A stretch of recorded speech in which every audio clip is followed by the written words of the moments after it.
Wake up, I gotta go get it. Wake up, wake up. Ladies and gentlemen, welcome back to another episode of College Podcast. You know who it is. You already know who it is. We need no introduction, but I'm gonna give you one anyway because that's the polite thing to do. Javaris Harris, Stackz and Javaris, forever in the building. What's going on, my brother? What's going on, man? What's going on? Hey What's man, going life on? is good. Life is good. We are now into week 2 of college football, brother. What an insane week 1 of college football. Give me your thoughts on that, brother. It's college football in a nutshell. Yeah, Any given Saturday, you never hmm know what's gonna happen, what can happen. You never know who's gonna look like they're supposed to, or who's gonna, yeah. look the complete opposite. So it was definitely one for the books. One for the So, books for so sure. it sounds like you're giving the people a teaser of what today's episode is pretty much going to be about. But again, ladies and gentlemen, college football is back. We are finally here, walking into week 2. A lot of people are calling this upcoming week 2 a weaker slate of games than what week 1 was. I mean, we had it almost felt like knockout punch after knockout punch after knockout punch with a Friday, Saturday, Sunday, and a Monday slate of games. So a lot more not necessarily notable games that we had in week 1, but I may have a surprise for y'all coming up in a few minutes here. So let's real quick. We talked a little bit about it last week, but I just want to ask you now, going into week 2, who would you say now is a way too early pick for your playoff picture? Um, now that we're going into week 2, and you've got to see what the teams look like now. Um, I ain't gonna lie. I mean, it's a couple. But LSU looks the part defensively, and we already knew offensively what they brought to the table. Yeah, But defensively, they look like they've done the work that they're supposed to do. They actually look like solid on both sides of the ball, and Nussmeier is playing to how everybody expected him to play. Based off of last week. So I definitely will put them in the conversation. I know it's early, but I definitely will put them in the conversation. okay. And Ohio State looks the part. I mean, I didn't think they were going to be as good, this year as last year, but they definitely don't look like they lost a step either. So Okay. Cool. Yeah, I think for one LSU, because again I've been saying Garrett Nussmeier has definitely been one of my Heisman hopefuls this season. I mean, he looked great against Clemson last week. And also I think another team for sure would probably be um just the way I really think as far as playoff picture looks, I really think Florida State. Florida State looked really good against Alabama. Thomas Castellanos pretty much backed up what he was saying in the summer. So that was a very good looking and a very different Florida State team than what we saw last season. So yeah, any. I know we're about to get into our game recaps. Any standout performances you wanted to know real quick before we go into our game recap? I think you pretty much said it. Um, uh, Florida State, Okay. surprising everybody. Yeah. And how about what was the Notre Dame game? How about Yeah. how Yeah. about that? hmm Them coming and getting pretty much embarrassed. Yeah. Um, and also the Monday night game. That was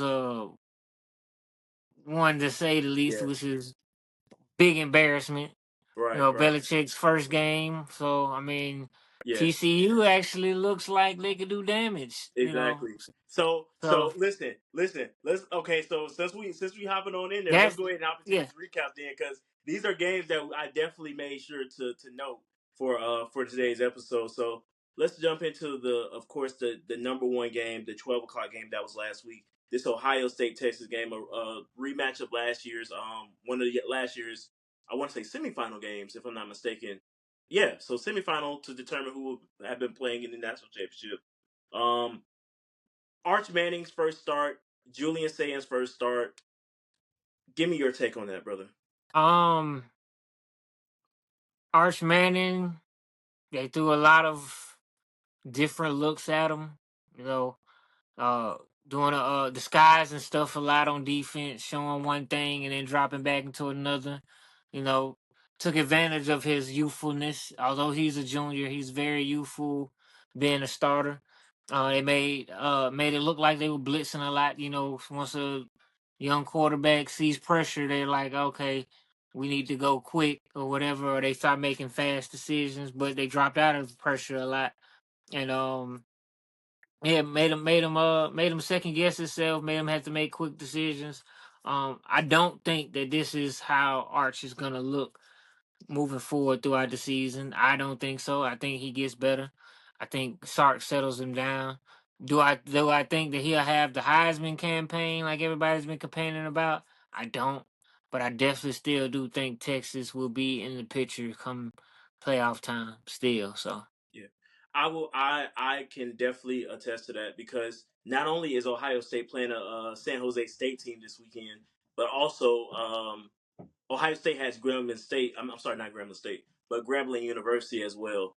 Um, so these are two schools who, I hate to put it this way, but you get to test out your offense again, give different looks, just see how things are going to pretty much progress going into the, pretty much still the early half of the season, but you're still going to be able to really get a look of things just for later on in the season. So perfect games to kind of just test things out, to fine tune some things before you start to really get more in depth into the season where you start to get looks at in conference opponents.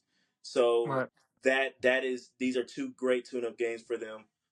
Really give, like you said, Arch another chance to really just kind Just of, get his confidence back, yeah, give you him the know. confidence back and really show if he has what it takes, And I think a lot of people um are now kind of on the leaning on, whether he can actually be able to compete in the SEC. So this game will be able to give him like you said, confidence and also just show that he has what it takes. I think Yeah, I those mean, are two cause big let's give him kind of the benefit of the yeah, doubt. I mean, your first time with the Reigns, you play Ohio State, with a yeah, top ranked defense, a top ranked defensive coach. You know what I'm saying? I mean, yeah, reigning champions. I mean, that's not an easy task for nobody. That's literally you throwing them to the wolves and say, "Go be great." You know, not saying that it's impossible, but that is tough to give somebody the reins in their first game. Like normally, like prime example, Stetson Bennett, you get the not Stetson Bennett, sorry, Gunner Stockton. They play a lot. Gunner Stockton, getting the reins, and he had Marshall. I mean, yeah, people say Marshall's not a sleeper, is a sleeper team or whatever, but they're supposed to beat them like that. So that is a great first game to have the reins at something like that. So I mean, he had them. They were still in the game, so it's not like he got blown out. Although it felt like that, they were still right there. They were still a drive away from making a change. It just he got thrown into the fire with yeah. against a great defense. So that's a I good first test for him. That's what I would absolutely. definitely say. I think a lot of people put a lot of pressure on him, just coming up, with, hey, this guy's going to be the starter. This guy's going to be the face of Texas. This guy's going to be what Texas needs, just as far as moving forward. So I think a lot of pressure was going, of course, in past years, but also leading up to his very first game as starter. I mean, the pressure has been on him since he arrived in Austin, Texas. So it wasn't a great showing for him, but again, you still have a lot of season left to show um, the talent that people have been pretty much drumming up for you this entire time. So I think he will be fine. I genuinely do. That was just a very tough Texas team with a very good defense. Um, with that's being led by Caleb Downs, who is a returner as well. So you just fell into a position where you just faced a great Ohio State team. I mean, again, defending champions. So, but yeah. So also on that Ohio State side of the ball, doesn't really look to be lacking a lot. They just are pretty much. I mean, when you spend $90 million on a team, it's not really much you lose going into another Right, right. defending championship season. So, um, yeah, I think Ohio State will be fine as well. So there's not much to be said about that team. Besides, Jeremiah Smith kind of really didn't look as great, but again, first game of the season, still a lot of season left to be Well, I had. mean, his first game of the season, and then now people are familiar with your game. So, Yeah, yeah. Which we said, I think we said last week that he was definitely going to be probably doubled that right, right, this game against Texas. So, and it just you just gotta make some things shake, and they just didn't necessarily shake, which gave other options the ability to shine. I saw Tate got a touchdown. So yeah, you just make that just makes more room for your quarterbacks other options to get some shine into to be able to get some some looks and stuff. So yeah, right. it worked out. It worked out in their favor. So let's move on to this LSU Clemson game, brother. LSU Clemson, the battle of Death Valleys. LSU came out victorious in this game, but man, again, we got to talk about our boy Garrett Nussmeier here, man. Garrett Nussmeier showed up, showed out, did what needed to be done, and potentially put more good light on his head coach Brian Kelly, who was again still on the hot seat. I mean, they lost a streak of like, if not like 5 opening games, so they were able to break their streak of losing Right. their opening games and stuff. And yeah, so we saw that last year when LSU opened the season. It wasn't a really good show when they played against that USC team. So give me a little bit about this LSU. Well, I mean, we knew the offense was going to be there. I mean, the Mm-hmm, offense was there last year. The only thing that was lacking was the defense, mm-hmm, and the defense looks night and day. I yeah.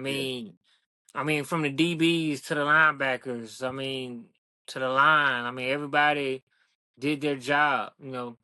All Gary Nussmeier had to do was just be good. He didn't even have to be great, Mm-hmm, which I think he had a good showing, not a great one.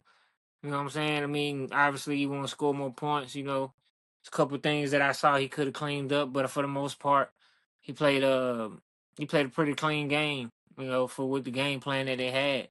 Um, yeah. So I mean, I think that they were great. I mean, and on the other side of the ball, Clemson, it's like you want them to be great so bad, and it's like you know. mm-hmm, Is LSU's defense just that good, or is yeah. Clemson just mediocre on offense?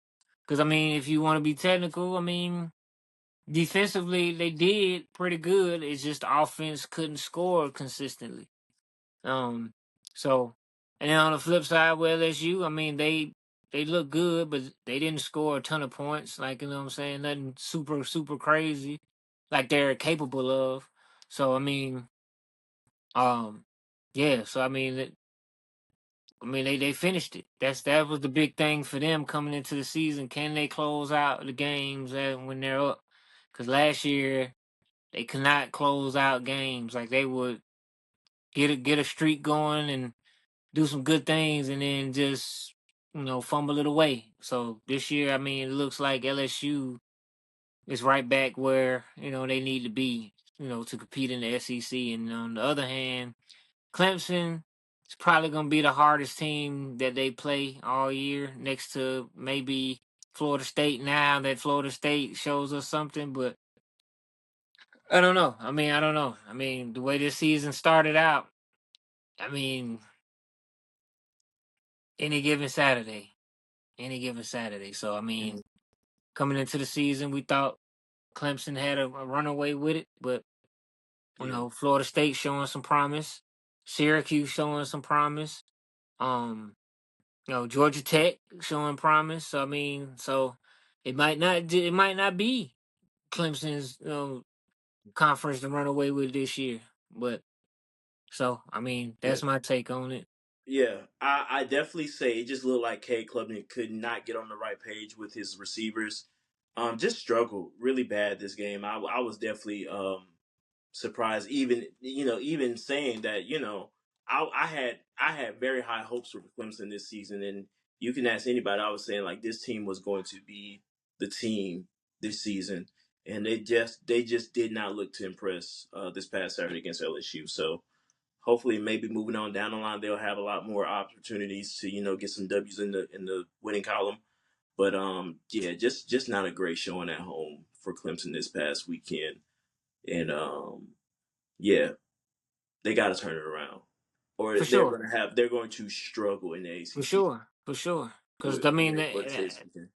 yeah, I mean, because like I said, I mean, teams that we didn't think were gonna be, competitors in the ACC are now showing that Yeah, they, and even Miami. Like I mean, how shocking was it that they yeah, played great on both sides of the yeah, ball? So I mean, yeah. Clemson's got some life decisions to make.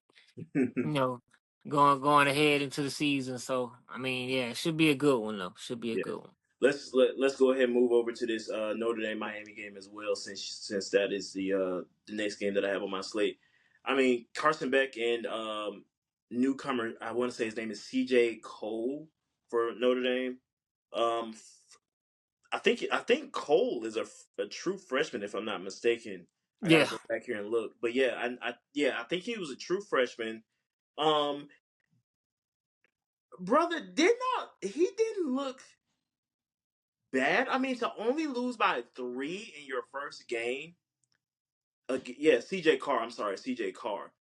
221 passing yards, 2 passing touchdowns, 1 interception. You can't be mad at that in your very first start. That is a stellar performance in my book. against a Um, quality opponent.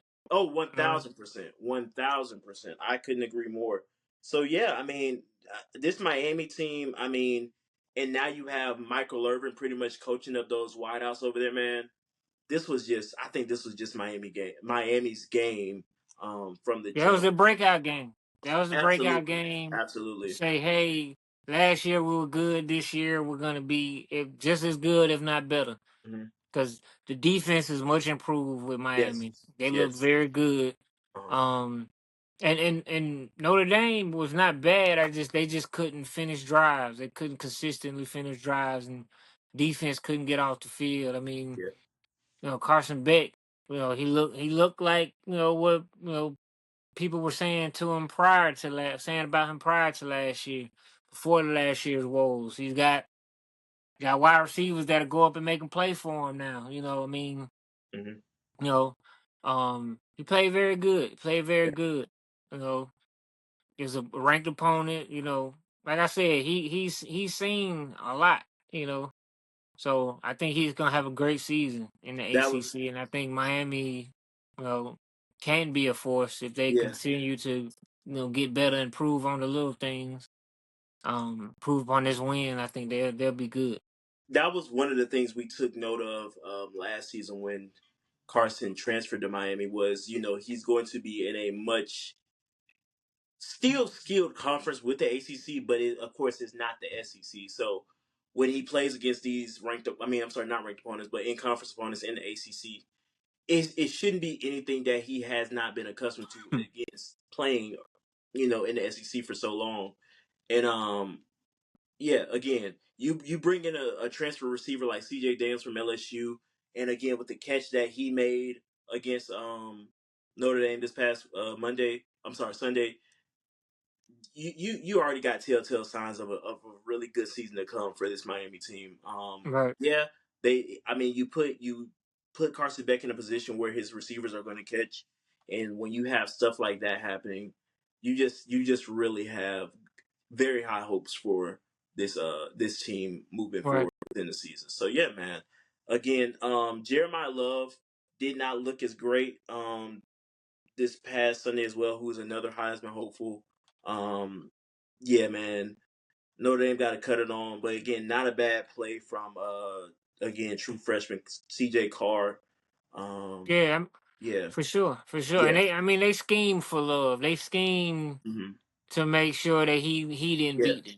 You know, yeah, because if you notice, the backup running back, he got off. He played pretty good. mhm, That's because, my opinion, everybody came playing for Jeremiah Love, so it's like he came in and was like that dark horse that they needed. Because they weren't expecting him to get the ball on certain downs just because Jeremiah Love was out. And then they used Jeremiah Love, which I like. Okay, they're keying in on you on the run, so we got to get you the ball. So they used him more in the passing game, which he did pretty decent, decent at. So, Yeah, kudos to Miami for having a great game plan going in to keep Jeremiah Love from, yeah, uh, hurting them. Making the other superstars that they got on their team beat them. And and also, he got off a couple times, but penalties. To me, Notre Dame shot themselves in the foot, even though Miami was good. Notre Dame had a couple opportunities to, you know, even it up or make it a different type of game or change the feel of the game. But again, penalties, messed it up because I know Jeremiah Love had a big run. I think it was third or fourth quarter, and yeah, got called back, and so they had to regroup with that. It's a couple of different things, but yeah. that comes with any football program. So Mhm. yeah. Absolutely. And another breakout player for Miami, Malachi Tony, who's a true freshman, 82 receiving yards, 1 touchdown, 6 receptions. So that's another guy to watch out for. Also, I do want to make note of this real quick, which was absolutely crazy to me, and it's crazy because I just now noticed it. But Jaden Greathouse, one of us, a standout in the national championship game last season, absolutely non-existent on Sunday, like nothing, like absolutely ghost. I don't know if he didn't play or he just didn't get any looks, but yeah, zeros across the board from this guy from that game. So hopefully everything is all right with him. I don't think he was injured or anything, but hopefully him and CJ Carr are able to get some synchronization going. Later on in the season, or really this weekend. I need to see something. They may have Huh. a bye week or whatever, but Yeah, whatever it is, yeah, I need to Miami see had a great something. game plan. They Oh they yeah, oh literally yeah, said your superstars are not gonna beat us, yeah, and it worked. So hmm I can't get mad at it. I can't get yeah, mad at it. They'll get it together. They'll figure it out. They'll bounce back. That's one thing about a superstar or a great player or a good player. You can't you can't keep them down for long. So absolutely, they have a absolutely. good coach, and he'll have them ready. Yeah, yeah, yeah, for sure, for sure. Let's talk, man. Let's talk about this absolutely horrid downfall for the University of Alabama. Oh man. For one, I can't put it all on Ty Simpson Yeah. because the line literally gave him zero time. hmm Like literally, like they had no push at the line of scrimmage. They could not protect anybody. They couldn't stop a Hot Wheel car from coming Yeah. through that line. It was not. Uh. They hmm they Alabama just did not have that oomph. And much kind of like um um Ryan Williams, much like his counterpart on the college football cover. People know you now. People know your game. People are familiar with that. Okay, you're the guy we have to stop. Prime example: last year, toward the end of his counterpart Jeremiah Smith. Smith. Well, yeah. So, much like him, they kept him under wraps. Saying just like the ending of last year. He really didn't have any too many touchdowns at the end of the season last year or anything like that. So they're figuring him out, and he's scared to go across the middle. I've learned that about him. He does not like to go across the middle. He folds under going across the middle. So, and if you know that about a receiver, you're gonna force him to go across the middle. So um, yeah, so I think they figured that out pretty quick. And Alabama has always struggled against Russian quarterbacks. It's no different from the Saban era. So most of the teams that they've lost to in the Saban era were mobile quarterbacks. Whether it be Johnny Manziel, whether it be Trevor Lawrence, whether it be um Cam Newton. The list goes on. Every time a team has had a good mobile quarterback, they've struggled. hmm So yeah, so Uh, Florida State had a good game plan. They didn't really stretch the field with the pass a lot, but they didn't have to. Quarterback run was working. The run game was working. They stuck to their guns. The defense actually looked like it was worth something.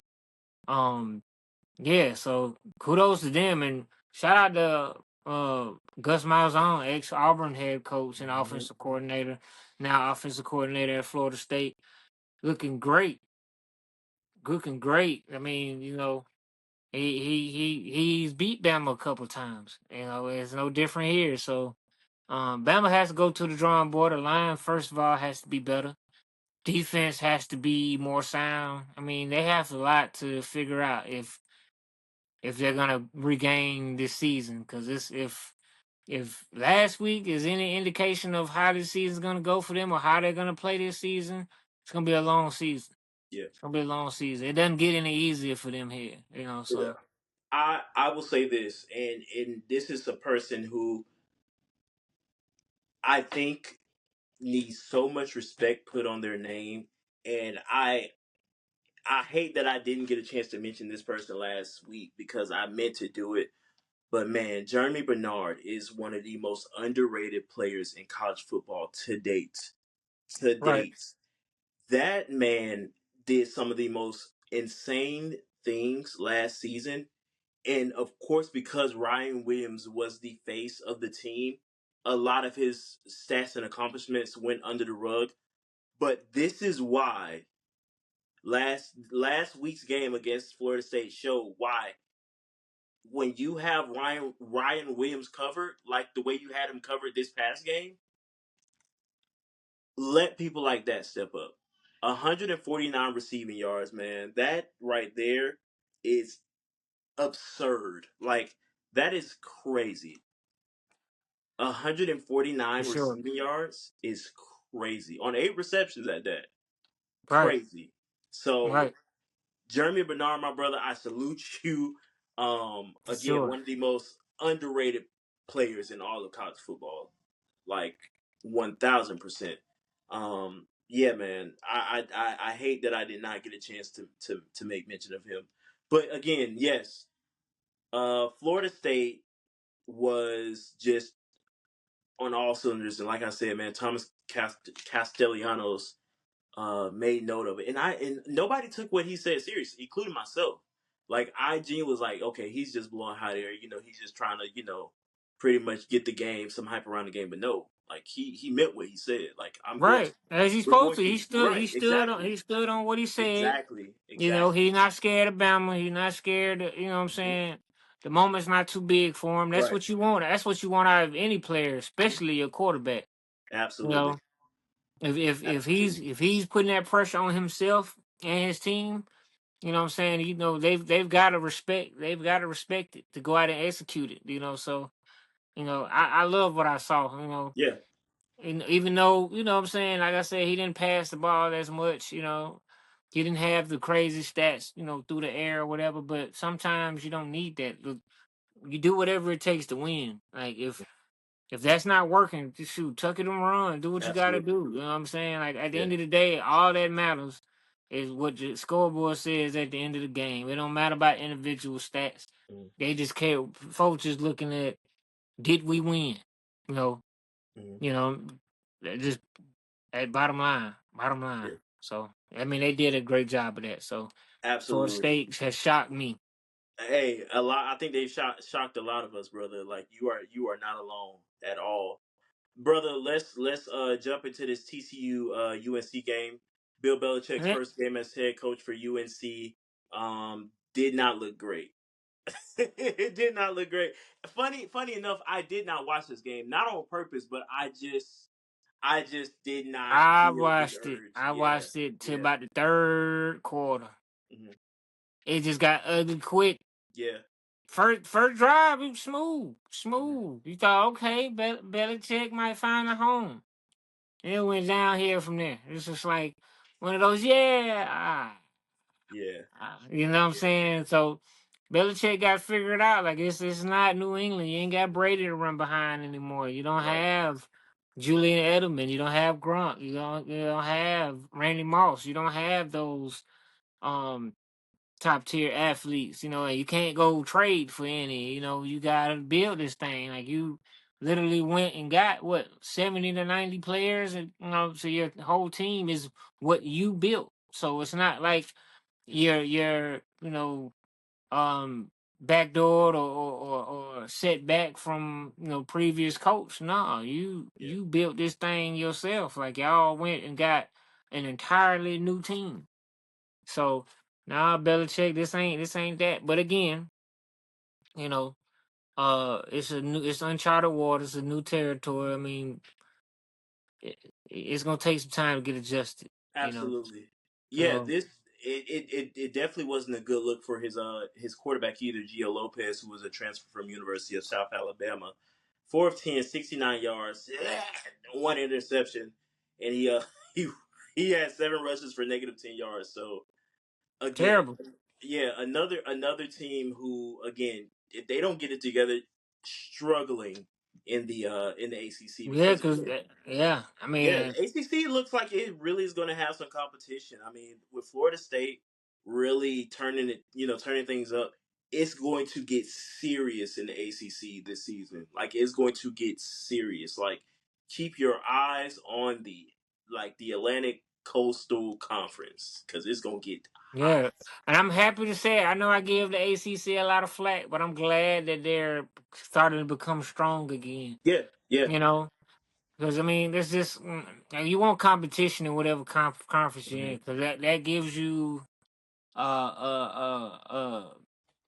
more wiggle room Hmm. come playoff time. Come Yes. playoff time, you say, oh, you know, these teams were ranked, these teams were good, they played these teams in the conference and they won out, so it looks better.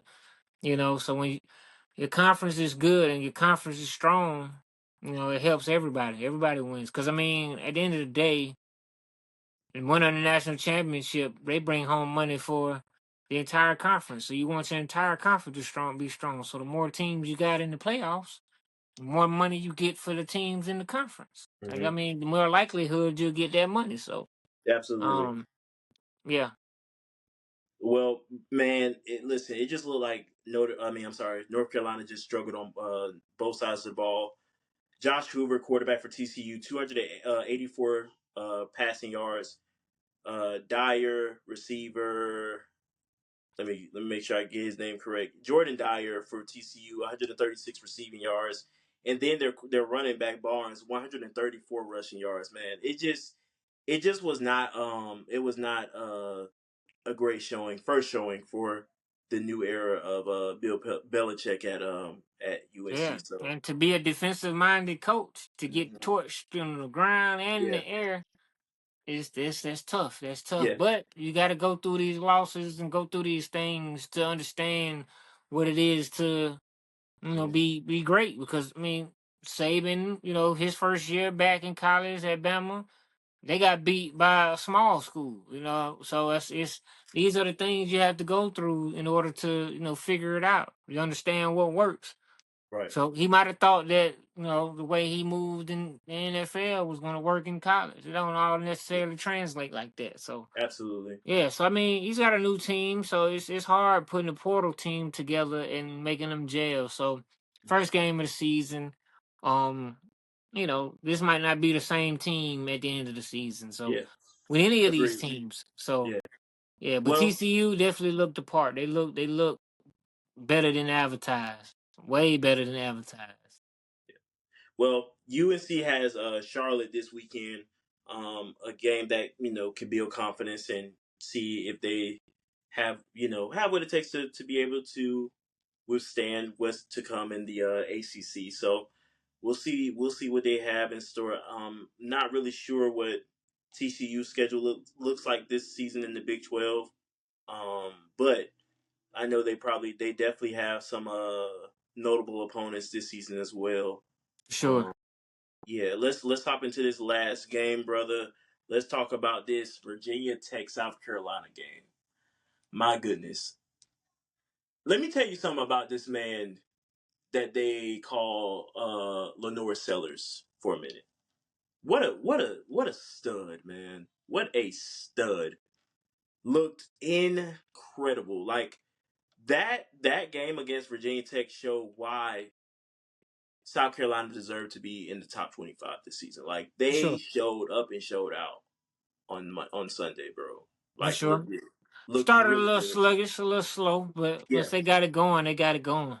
yeah, You know. absolutely, And that's absolutely. the kudos to coaching too, because Mhm. they were able to make adjustments. That's good Yes, coaching. Making yes, those adjustments on the fly, and then at halftime, that's good coaching. Like mhm. that's what you want to see out of your coach and your team. So Absolutely. that's a good sign for South Carolina, Yeah, because there's gonna be a lot of games that they're gonna have coming up. Just being in the SEC, that they're gonna have to change their entire game plan on the mhm. fly. And they did that. They did that. Week one. You know, it was sweet. That was good Yeah. to see. Noah I will Sellers looked the part. absolutely. I will say this. And I'm going to give this guy some credit. Kyron Drones didn't have the best of games this past Monday. I mean, I'm sorry, this past Sunday. I'm getting all my days confused. Put the ball in the air. 221 yards, which is unlike him because he's more of a rushing quarterback. That is going to be something to definitely look to this weekend when they play against Vandy. Definitely was something out of the ordinary to see from him again as a rushing quarterback. I mean, yeah, as a rushing quarterback. When defenses like that, especially like how South Carolina's is, under Shane Beamer, man, you better find a way. And I think being able to adjust that way from Kyron Drones was definitely something honorable. So Right. yeah, I just definitely wanted to make a quick note of that.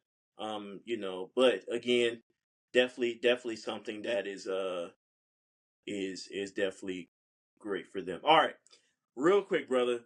I didn't. I again, this is something else I did not tell you about that I was going to do. I want to bring a new segment to the pod, brother. It's called "It Gets to a Point."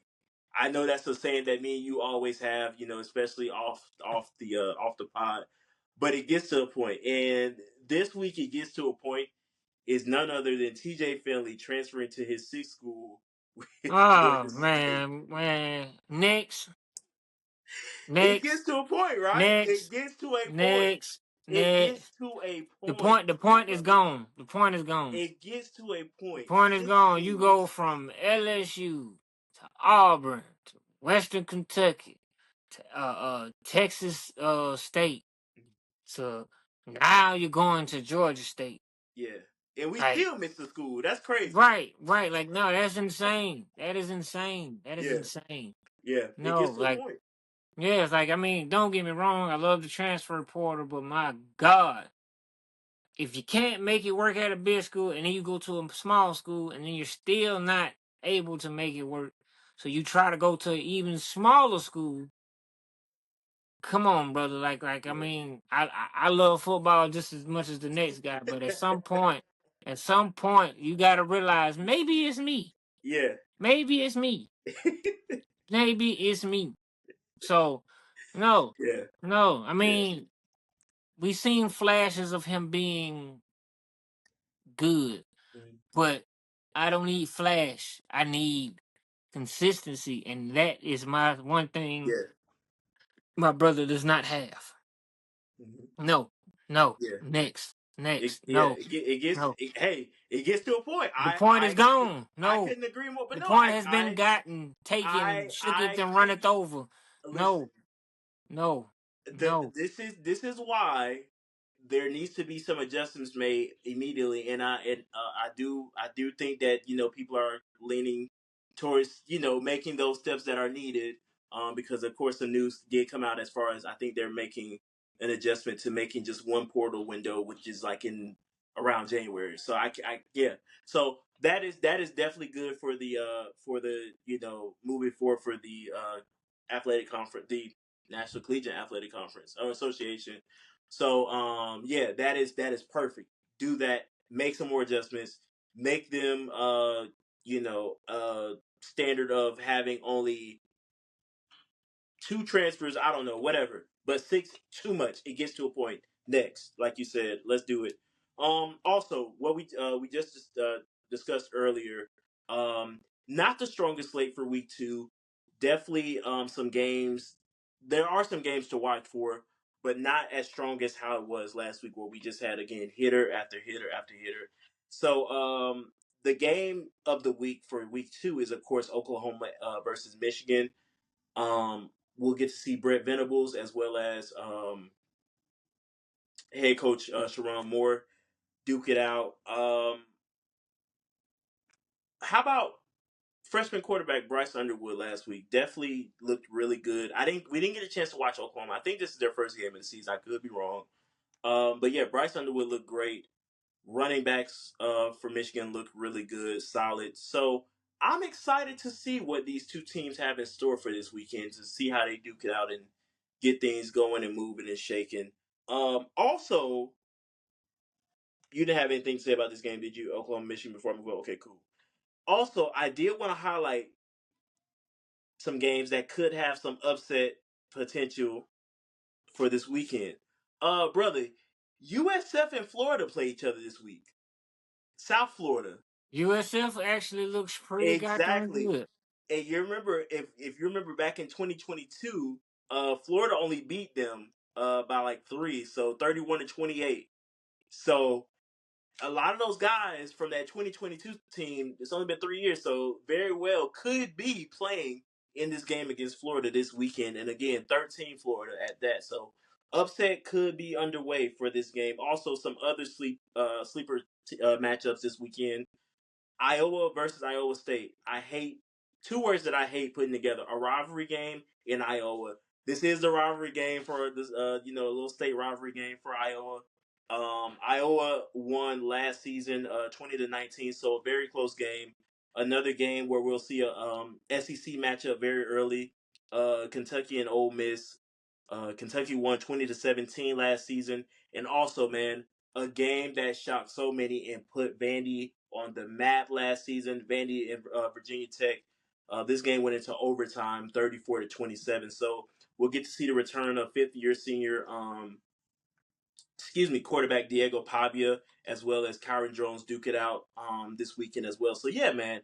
Again, we kind of put some shade towards week 2, but again, definitely some games that are to watch for this weekend. For sure. So yeah, bro, I'm looking forward to it. So, two quick questions for you before we kind of start to wrap things up here. Not a long episode for you guys today. Um, do you feel like, kind of going back to just previewing week 2? Could week 2's weaker slate lead to some trap games for bigger programs? I know your answer to this. Eh, of course, of Absolutely, course, of course. absolutely. Because I mean, but at the same time, you know, some of the teams that lost or whatever, they gonna be, running around like some pissed off dogs. Like I Yeah, mean, you know what I'm saying. So I mean, yes, I mean you're always gonna have that, especially in college football. Where a team thinks they're better than what they really are, or just they know that they're better than this team, and they take them lightly and let them hang around too long, and one misstep from them leads. Like I mean, it's always that one, you know. It's always a couple, honestly. Like I mean, so I definitely think it could lead to some trap games, but I think it'd be more so teams playing pissed off. Like I yeah, mean, because like Bama, I think is gonna bounce back very strongly because everybody's talking bad about them right now. absolutely. So I mean, if they have any pride about themselves, which I think they do, they'll make sure to close the door early. Mm, Um, I mean, I think all the teams that lost that we were surprised of, will bounce back next week. But I mean, it all depends on that team. So I definitely think that there's room for a trap game. I think there's absolutely. room there where it could be an upset, but I just don't see it too much happening next week just because of how crazy the first week was and a lot of questions to be answered. So, Yeah, a lot of people trying to prove people wrong, a lot of teams trying to prove people wrong. So, yeah. I think I can definitely agree to that fact. Week 1 and week 2 are usually the week where you're again building confidence, seeing how the team looks against just in general.